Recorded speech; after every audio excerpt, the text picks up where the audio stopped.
Selamat datang kembali di pembahasan mendalam kita. Hari ini kita bakal kupas tuntas bab 13. Ini dari materi Anda ya, yang ngenalin gagasan cukup provokatif dari Elliot Bisnow. Judulnya aja udah bikin penasaran. Kehidupan eksponensial. Betul. Konsep ini benar-benar menantang cara kita biasanya mikir soal kemajuan karir atau hidup. Yang seringnya kan kita lihatnya lurus aja gitu ya, linier, naik tangga pelan-pelan. Nah, iya itu. Kayak harus ikutin jalur yang udah ada. Tapi pernah nggak sih Anda ngerasa, aduh kok lambat banget ya jalurnya? Ada nggak ya cara cara lompat gitu? Kayak jalan pintas buat ke impian besar kita. Elliot Bisnow ini percaya banget kalau itu mungkin. Itu inti bab 13 ini, dia kayak menolak mentah-mentah model linier yang tradisional. Gagasan kalau Anda harus, membayar iuran dulu, ngumpulin pengalaman bertahun-tahun baru bisa dapat yang gede, itu dia nggak setuju. Sama proses magang bertahun-tahun gitu ya. Kurang lebih begitu. Dia malah mengedepankan ini, yang dia sebut kehidupan eksponensial. Pendekatannya beda banget. Oke, menarik nih. Coba kita bedah deh. Apa sih maksudnya kehidupan eksponensial ini? Kayaknya bukan sekedar cepat aja kan ya? Bukan cuma soal kecepatan, tapi lebih ke eh, melompati langkah-langkah yang dianggap wajib. Di bab ini kan dikutip tuh omongan Elliot, dia bilang, masyarakat itu nipu kita dengan gagasan harus lakuin X, Y, Z dulu. Itu omong kosong. Wah, keras ya. Iya juga ya. Terus gimana dong? Pesan utamanya gini, satu-satunya izin yang Anda perlu buat lompat itu ya dari diri Anda sendiri.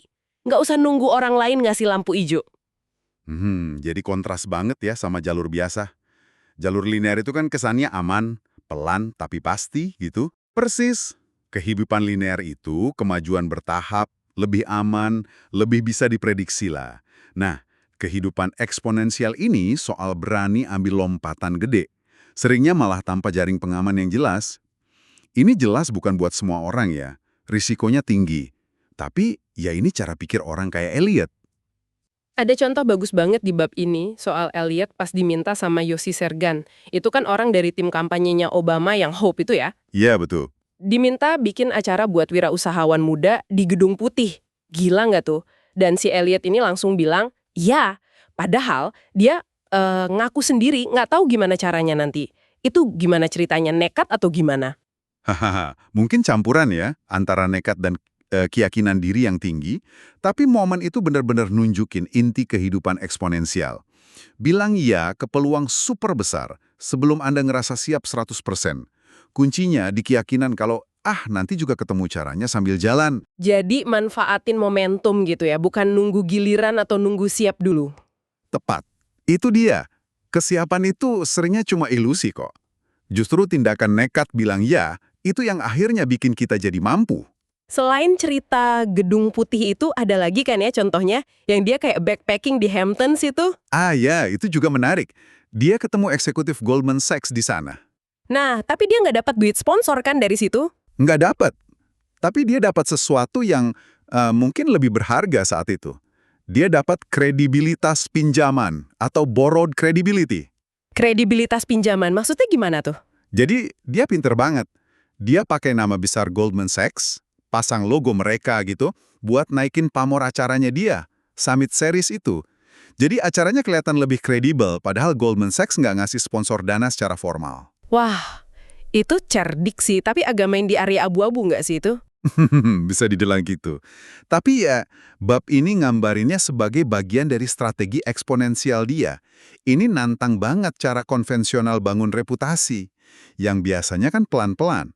Logika Elliot kan ngapain nunggu bertahun-tahun kalau bisa pinjem kredibilitas sekarang buat bikin lompatan. Balik lagi ke soal keberanian ambil langkah nggak biasa. Berani ambil risiko dan beda dari yang lain ya intinya. Iya, pertanyaannya kan sejauh mana Anda berani kayak gitu?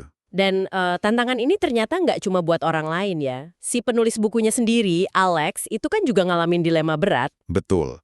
Si Elliot ini nawarin dia kerjaan. Itu kan kayak jalur tol eksponensial ya, masuk langsung ke dunianya Elliot yang penuh peluang. Tapi masalahnya kalau dia ambil, berarti dia harus ninggalin misinya dia sendiri buat nulis buku ini kan? Nah, itu dia.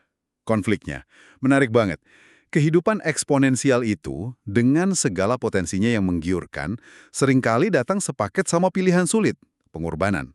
Anda mungkin harus siap banting setir, tinggalin rencana awal, demi ngejar lompatan besar itu. Pertanyaannya, apakah itu sepadan? Nggak ada jawaban gampang memang.